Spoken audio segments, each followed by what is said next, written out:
दिव्यानी व्यास और स्वागत है आपका जनता समाचार में। चलिए रुक करते हैं आज की खास खबरों पर। असंगठित कामगार कांग्रेस के प्रदेश अध्यक्ष सीपी शर्मा का प्रदेश के मुख्यमंत्री से मजदूरों के लिए मांग। रुद्रपुर के सीपी शर्मा को असंगठित कामगार कांग्रेस के प्रदेश अध्यक्ष बनने के बाद सीपी शर्मा ने मजदूरों के हक में बहुत सारी लड़ाइयां लड़ी है। शर्मा मजदूरों के अधिकार के लिए हमेशा खड़े रहते हैं। शर्मा पहले प्रदेश कांग्रेस के पूर्व प्रदेश सचिव और श्रम प्रकोष्ठ कांग्रेस के जिला अध्यक्ष भी रह चुके हैं। वो पार्टी की नीतियों को जन जन तक पहुंचाने में कोई कसर नहीं छोड़ते हैं। शक्ति विहार कॉलोनी रुद्रपुर निवासी सीपी शर्मा को पार्टी हाईकमान ने विधानसभा चुनाव के कुछ माह पहले असंगठित कामगार विभाग कांग्रेस उत्तराखंड का अध्यक्ष बनाया गया। पार्टी में सक्रिय रहने वाले शर्मा बताते हैं कि वो पार्टी से करीब 15 साल से जुड़े हैं। उत्तराखंड में काफी संख्या में असंगठित कामगार रहते हैं। बताया कि दिहाड़ी मजदूर, ठेली, फड़, टेम्पो, ई रिक्शा चालक, पकौड़ी, समोसे, चाय बनाने वाले, फल विक्रेता आदि असंगठित कामगार के दायरे में आते हैं। सिडकुल पंतनगर, सिडकुल सितारगंज, सिडकुल हरिद्वार की वजह से काफी संख्या में अप्रत्यक्ष रूप से हजारों लोग स्वरोजगार कर परिवार का खर्चा चलाते हैं, जो असंगठित कामगार में आते हैं। इनके जीवन में सुधार के लिए जो भी मुझसे बन पाएगा वो मैं करूंगा। शर्मा खुद ही एक मध्यम परिवार से आते हैं। जब जनता समाचार ने शर्मा से बात की तो उन्होंने मजदूरों के दर्द को समझते हुए बहुत सारे मुद्दे उठाए और सरकार से मांग की है कि सबसे पहले इनका एक पोर्टल तैयार किया जाए ताकि रजिस्ट्रेशन हो सके। इनका सरकार ने रजिस्ट्रेशन का कार्य शुरू किया है, लेकिन वो इतनी धीमी गति से है कि वो पूरी अच्छी तरीके से नहीं हो पा रहा है। सीपी शर्मा का कहना है कि जो मजदूर किसी कारणवश कंपनी बंद होने के बाद दूसरे धंधों में लगे हैं, उनके स्किल का सही उपयोग प्रदेश के विकास के लिए किया जाए। सर, आपसे पहला सवाल ये है कि आप यहाँ उत्तराखंड में असंगठित कामगार उत्तराखंड कांग्रेस के आप यहाँ के प्रेसिडेंट हैं। अभी जो है असंगठित क्षेत्र में मजदूरों की सबसे बड़ी परेशानी क्या है? देखिए, उत्तराखंड में असंगठित सेक्टर आज पूरी तरह से तहस-नहस पड़ा हुआ है। और मैं बात करूं कि जैसी जैसी आपदा आई, कोरोना काल हो या इंडस्ट्री उद्योगों का पलायन हो, उनसे सबसे ज़्यादा जो प्रभावित यही सेक्टर हो रहा है।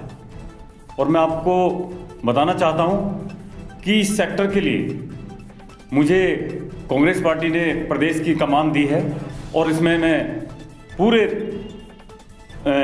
टीम के साथ में लग के इसके पूरे इस पर मैं काम कर रहा हूँ। मैंने देखा है कि आज मजदूरों को, जो आपने सवाल किया है, बहुत अच्छा सवाल आपने किया है कि असंगठित मजदूरों की सबसे बड़ी ज़रूरत क्या है।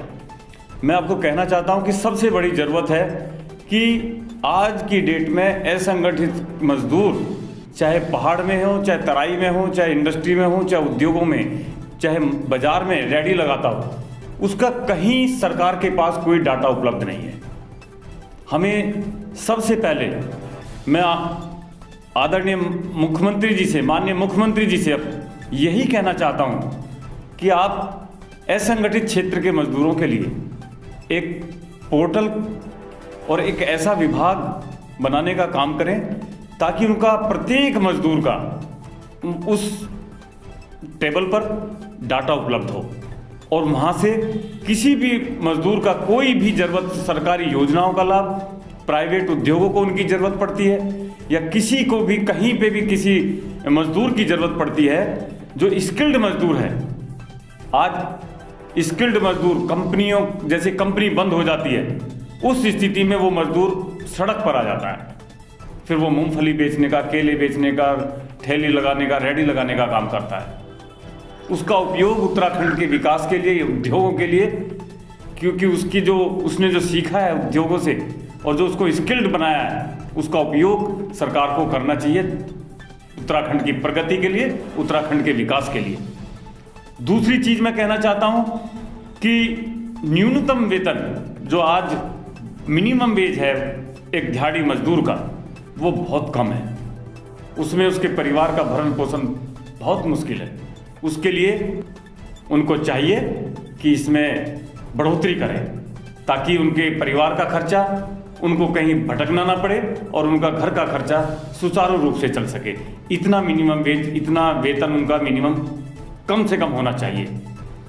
और कई मुद्दे हैं ऐसे, जैसे कि बाहरी प्रदेशों में उत्तराखंड के लोग काम करते हैं और उनका डाटा नहीं होता, उनके साथ वहाँ अन्याय होता है, अत्याचार होता है, तो वो एक ऐसे अपने सरकारी नंबर पर कॉल कर अपनी समस्याएं बताएं, उत्तराखंड में उनका रजिस्ट्रेशन रहे और कहाँ वो काम कर रहे हैं, किस स्थिति में हैं वो वहाँ पर, उनका पूरा ब्यौरा सरकार के पास होना चाहिए, ताकि उनको किसी भी बुरे वक्त में सरकार उनकी सहायता कर सके।